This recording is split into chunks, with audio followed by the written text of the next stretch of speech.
Donnie, this is your last chance. No, what? Come on with me! Donnie. Come on with me!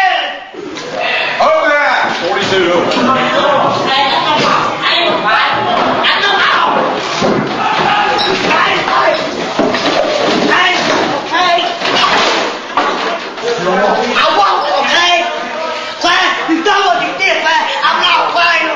Since entering prison in 1981, Donnie Hall, convicted of rape, has had a terrible record of misconduct that has sent him to segregation nearly 100 times.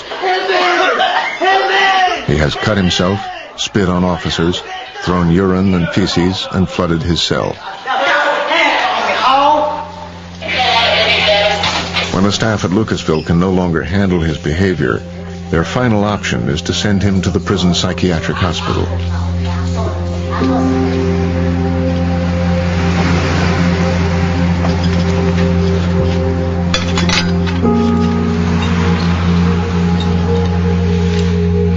Oakwood Correctional Facility was built on the grounds of one of Ohio's abandoned state asylums.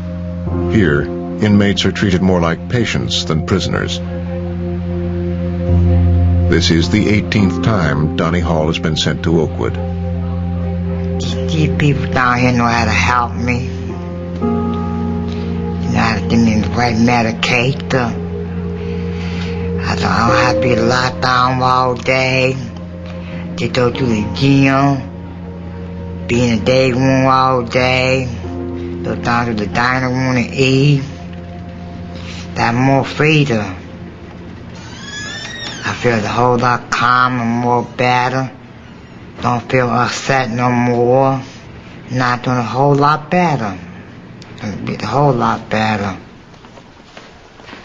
Every aspect of your life, from eating your meal to recreation to treatment, is all centered around attempting to stabilize the mental illness. But it's a 24-hour treatment environment like any other hospital in the community. Kept up, Floyd. Kept up. These all mine? Yeah, kept up, right there. Sigmund Clark, convicted of robbery, has been in and out of prison for nearly 20 years and has been hospitalized at Oakwood many times. Yeah, cut, Floyd. Cut. He became so delusional that he was convinced officers were trying to kill him, and to rid himself of the poison, he started drinking water from his cell toilet. The colors go down the same way? Yeah, the same color, same way. I went to like 7, 8 institutions in them 12 years. To the point behavior will go up and down. They would change my security level. And it would go up and down, and I would do better. Sometimes I had to go to a higher security if I done worse. Sometimes I had to go to a lower security if I done better. But I still had this disease, mental illness, regardless of what is happening to me. Although Clark's behavior has improved significantly while at Oakwood, he cannot stay indefinitely.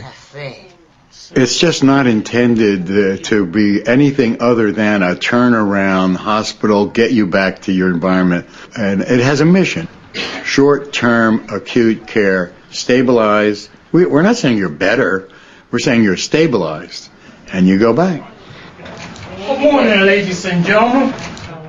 We were discussing you before you came in, Mr. Clark, and we think you have done wonderful in here. So we are thinking of sending you back to Lucasville. What is your idea? Question is that in my best behalf at this time? We think so, yes.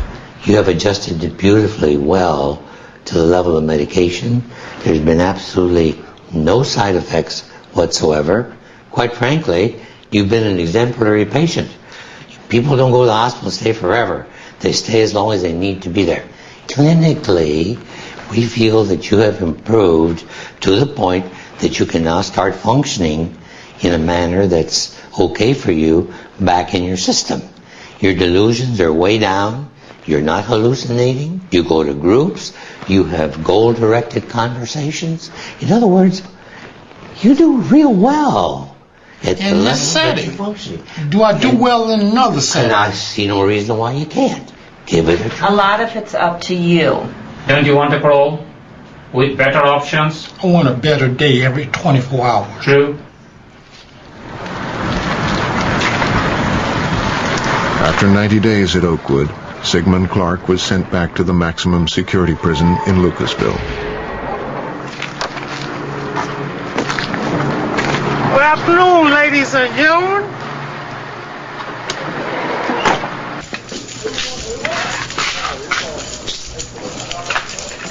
Good afternoon, ladies and gentlemen. Good afternoon.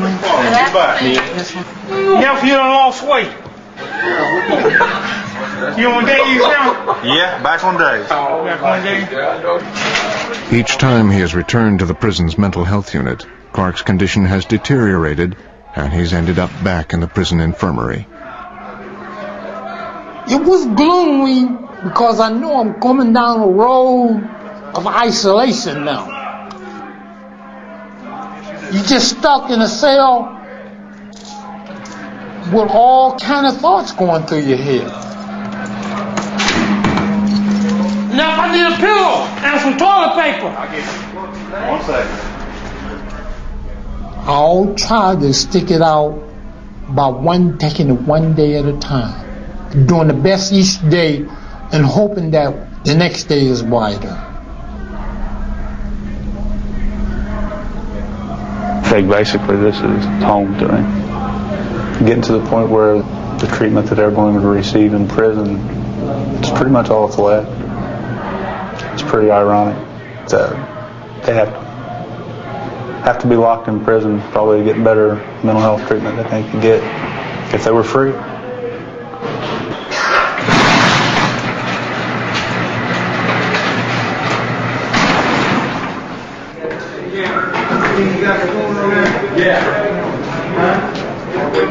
At Lucasville, the mental health staff struggled for nearly 4 years to manage and treat Jacuba Lewis's schizophrenia. If you had seen Jacuba Lewis several years ago when he was incessantly hallucinating and really struggling, one would think there's really no hope for this person. But thankfully, even though we're here, we've been able to treat him very effectively.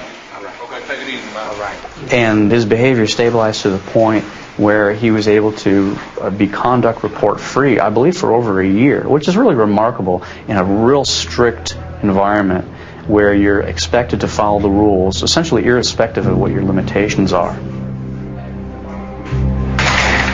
Jacuba Lewis was transferred out of the maximum security prison to a lower security prison in Orient, Ohio.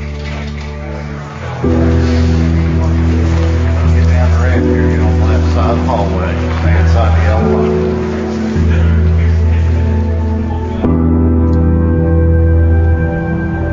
Unfortunately, I do believe that some of the mental health treatment that we provide in prisons is better than what one might get in the community. I've actually had a judge mention to me before that, you know, we hate to do this, but we know the person will get treated if we send this person to prison.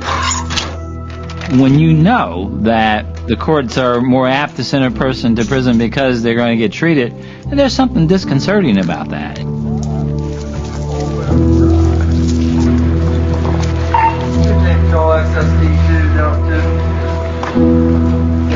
It's easier to do all of them on 3 than go up to 2 and still have. How you doing? I'm doing fine. Yes. Lewis is meeting with his new mental health team to discuss his ongoing treatment. Does your mental illness have something to do with your crime? Yes. Can you share how? Because when I was on the street, right before I caught my case, I was real, like, have you ever heard of somebody said dark cloud come over their head? Strange things was happening, but I really didn't know what it was. People was talk to me and telekinesis, somebody had say something, but they really not. But back then, I couldn't tell the truth because I didn't know what schizophrenia was. I didn't even know I didn't know nothing about it. I thought it was real.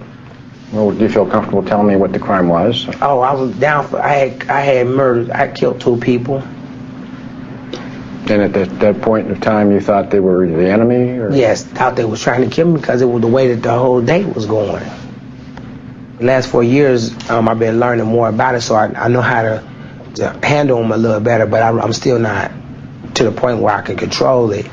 But I haven't had a psychotic episode in a long time.